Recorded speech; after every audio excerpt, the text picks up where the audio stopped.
Hi, and welcome to Drafting Compliance. I'm Kane. He's Tom. And in our last episode, we talked about the progress with our FedRAMP journey. Today, we're going to be talking about security assessment and authorization. But before then, Tom, I have some good news. Our beer subscription service actually delivered me beer this time, and I think you said it's the same beer that you got, right? Correct. We are back on track at least for 1 month with our beer subscription service. So that's a good thing. And I hope It that we is. we find that it happens month after month going forward. Well, I mean, they sent me 6 beers, so I kind of look at that as 6 months worth of content, but or 3 months worth of content. But what are we drinking today, Tom? What are we cracking open? Today we are drinking Deschutes Brewery's Farm Fresh Mango IPA.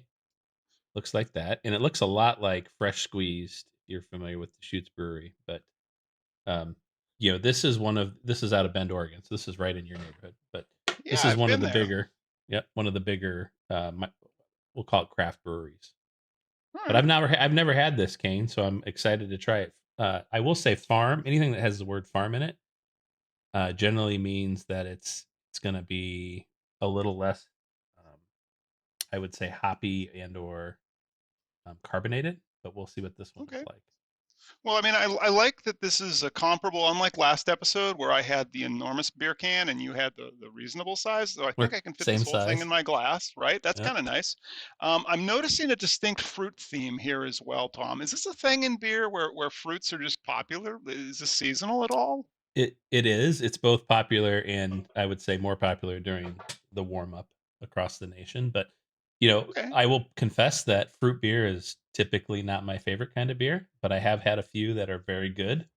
So anybody in the Midwest who's had Mango Cart, that's a very good one. So I'm excited. This one might scratch that itch for me as well. All right. Well, we'll see how it goes. It's a spring beer, is what I'm hearing, as opposed to a winter beer. Maybe I'll hear less about winter fireplaces and sweaters Yeah. from. Oh boy, that smells like mango right off the nose. They are not Mm. lying. Yeah, very mangoey. Like that just filled up my office with mango. Getting better at this, I think. It's a bit cloudy. Mm, This mm, has an Oh, enormous head on it. I pour it. well, skills, Tom. Look, see, I got mine to fill, to fit. Yeah, I'm okay with that. I'm more experienced in the art of the nose on it anyway. So I can't see through this one, but it's not it's as dark as definitely the hazy, but yeah, browner. it's a honey Yeah. color. Mm. Boy, it's fruity. Yeah, I can tell you it smells of mango. I'm gonna get my nose in there and see if it smells of literally anything else other than mango. Beer, mango and beer. Getting a beer nose off this, but mostly like mango, like prominent. I use this Yeah, lip like balm very from Burt's ripe Bees, and mango. it pretty much smells the same way.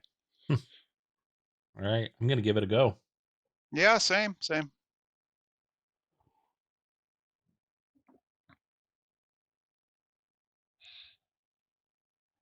A little sour. It doesn't taste like mango. That's disappointing. I was expecting. Okay, well, wait. There's I a, taste a a lot of after mango.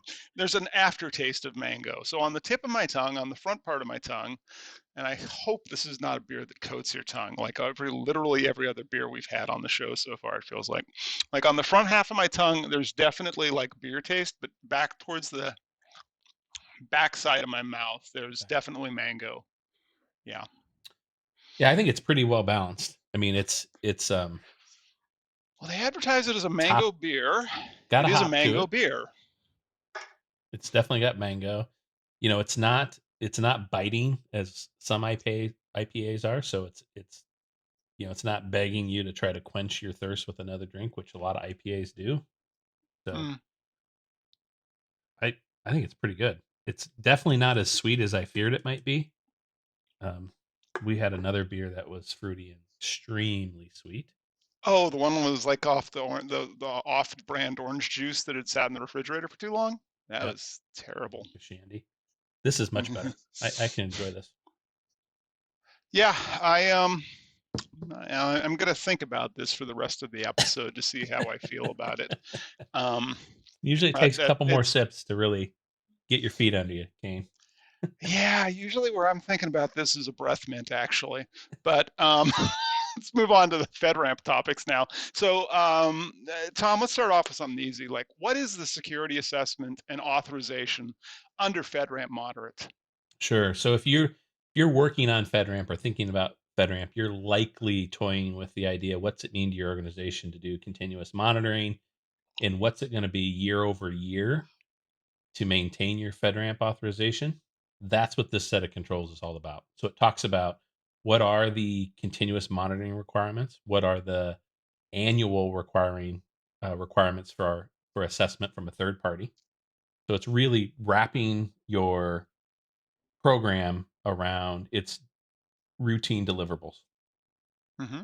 And I like that in that it's a lot of the recent regulatory changes we've seen have been emphasizing to companies that, hey, this is not one and done. This is something that happens over a period. It is a program, it is not a project. And so, having recently, before this episode, I actually read this section of FedRAMP Moderate, I wanted to ask how organizations are going to develop.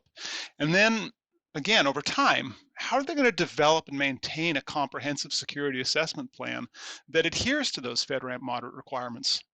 Sure. So there's a lot to unpack there. So of course, FedRAMP in and of itself is extremely prescriptive. So it's going to tell you exactly what you need to do. You need to have policy in place, which is going to be just a simple security assessment and authorization policy. It's going to Mhm. tell your organization exactly what it needs to do. There is some wiggle room within this set of controls at the moderate level. So, for instance, they will tell you exactly what are the items that you need to plan for, but they're going to also say, hey, there's other continuous monitoring that you may want to put in place. Tell us what you're doing so we can assess that as well. So that in that sense, this control at the moderate level has a tremendous amount of freedom to move. And what I would suggest to anybody who's doing it is think about as you build that plan out, think about best practices more than you think about just FedRAMP. Because best practices here is going to steer you to the right level of monitoring and continuous monitoring, and most importantly going to help you think about automation in this set of controls, right? So if you can schedule continuous monitoring so it's of no impact to your organization's workload, it's more Mhm. of a dashboard, then you're going to be in a better position. All right, and there's a element of time here that I want to rotate back to that. So you mentioned that this had an annual component and a continuous component, and um, systems are no longer really static anymore, right? I mean, especially in today's DevOps world or Sec DevOps or whatever the buzzword is, right? Stuff changes. So, um, in the event of a significant change to a system, what steps should be taken to maintain the validity of its security authorization under FedRAMP Moderate? Excellent question. And certainly, again, the controls themselves are prescriptive here. So the requirements from FedRAMP are going to tell you exactly what they are. It's going to point you to a NIST document to help you understand what a significant change is. Hmm. So even though the term significant change, although it feels rubbery in the context of FedRAMP, they point you to a document that's going to tell you exactly what a significant change is. And it's going to change by type of service you're providing to the government. So know that a significant change isn't the same for every organization. That's the Can you first give thing. us an example of a little more on that? Because it still feels a bit squishy to me and possibly to our viewers who might want to go look at that NIST document. We'll put a Sure. link in the show notes. That's right. I think it's an 80-page document, so it's not a small one. So in general, if you are dealing with um, what the government would call CUI, you're under Hmm. one set of requirements. That's us, where we have to, if we put out new feature sets within our application and not just enhancements to existing feature sets, that would be a significant change.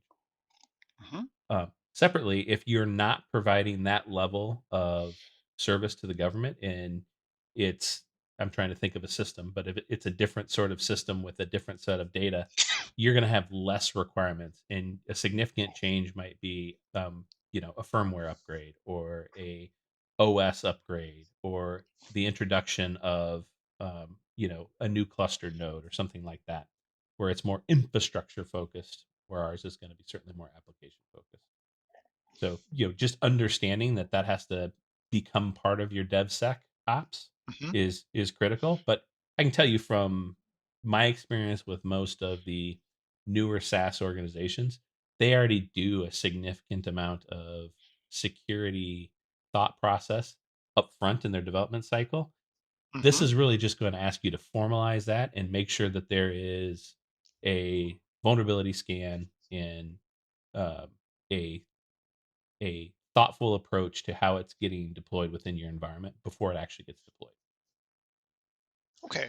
All right. And so that's on a significant change. And you also talked about monitoring, and you talked about monitoring automation.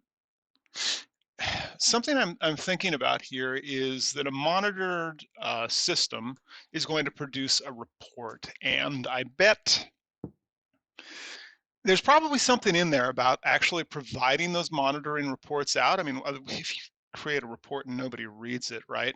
What's the value of it? So, who are some of the key stakeholders that we'll need to communicate those monitoring reports to? Like, would that include the FedRAMP PMO, the system owners, and security officers? Correct. It would also include the authorizing organization that you're using. So in the case of if you're using, I'll just throw one out there. If you're using the Department of Transportation as your authorizing organization, they are sort of the first filter on all of that. So it's going to go to them. In general, you can break things down at the moderate level to monthly and annual. So monthly, you're going to have to provide scans of all your applications, your OSs, your containers. Sure, I'm missing something. Networks. Um, you're gonna have to provide that on a monthly basis, and you're gonna have to provide an external vulnerability scan on a monthly basis. And then, as I indicated before, comes that wiggle room where you get to define what are the other continuous controls that you're putting in place. And I can tell you from talking with other folks in the FedRAMP world, you don't have the option of just providing nothing there. So they want to make sure that you are looking at your infrastructure from a critical eye of a system owner, and you're saying what is important here to make sure it doesn't get compromised. What they didn't want to do is uh, put in place a shim that doesn't necessarily fit every organization that's out there. That's why that wiggle room is in there. Okay. And just on wiggle room as well. So you talked a little bit about frequency there.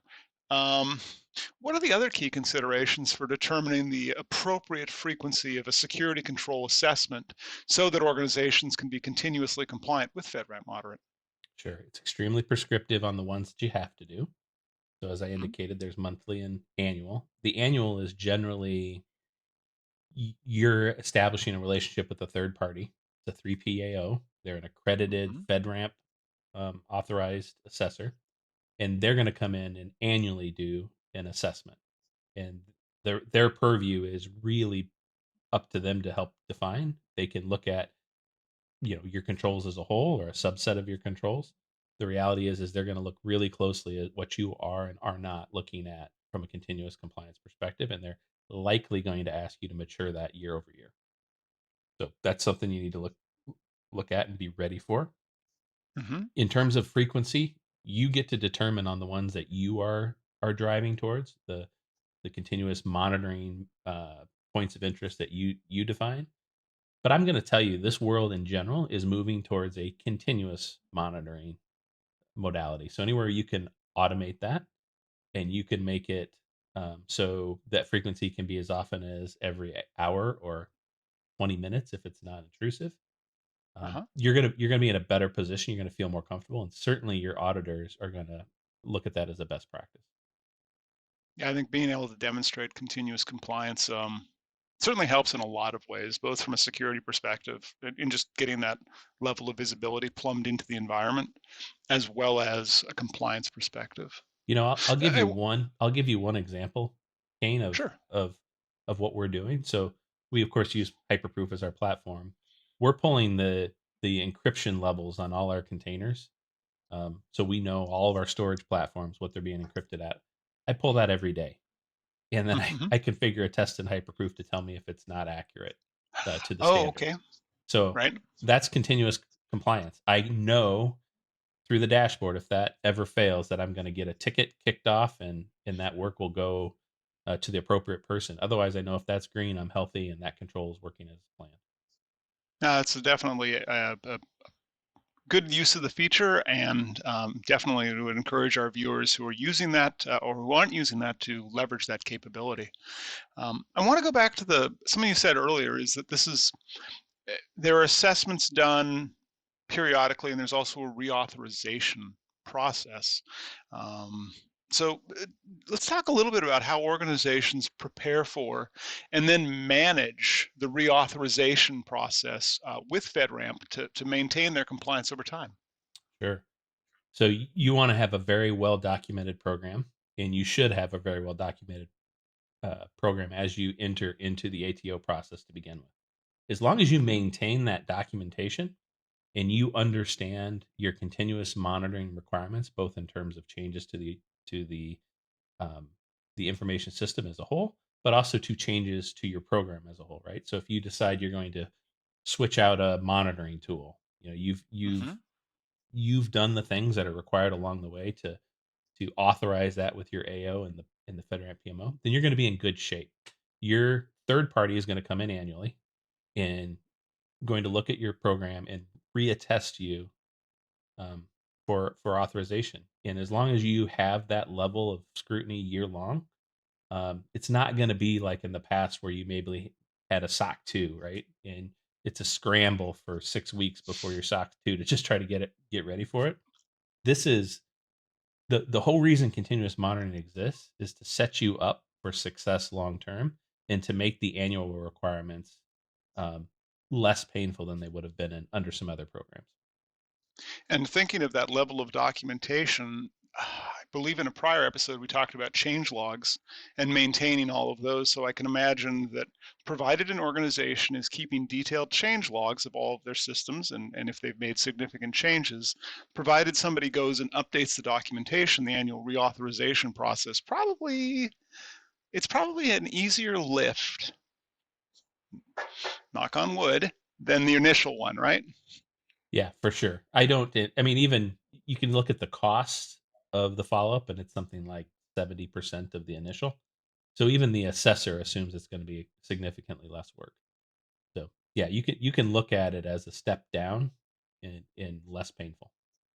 All But you right. got to plan for it. Well, yeah, well, with that, let's move to the beer reviews, Tom. I think we've covered the content pretty well for the authorizations. Let's talk about beer. This it's been sitting here. The fragrance has been airing out of my office, which is kind of nice. Do you want to go first, or should I? Actually, wait. No, I can still smell it. You want to go first, or should I? I will absolutely go first. So, unlike some other fruity IPAs that I've had, this doesn't have nearly the sweet undertones that I don't particularly like in beer. Still has a nice hot flavor. The mango comes through, but it doesn't overpower it. It's nice balance. So this is very drinkable. I again would drink it more in the warm months. In Iowa here, it's not quite the warm months yet, but we're getting there. But yeah, I'll keep this in the fridge in the summer. I think it's pretty good. So I'm going to go with a 7 on this beer. Seven. Okay. Well, I will say that initially it was quite mango forward and in terms of nose and in terms of palate. I just had another sip there. It has definitely retained that sour characteristic.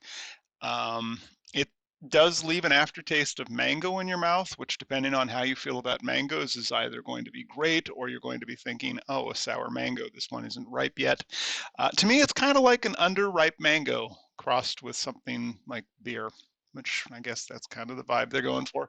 I don't think I'd drink this again. I'm going to give it, I don't know, it's somewhere between a 2 and a 3. Um, let's go with a 3 on this one. It's not as bad as some of the ones we've had, but I'm learning I don't like fruit beer.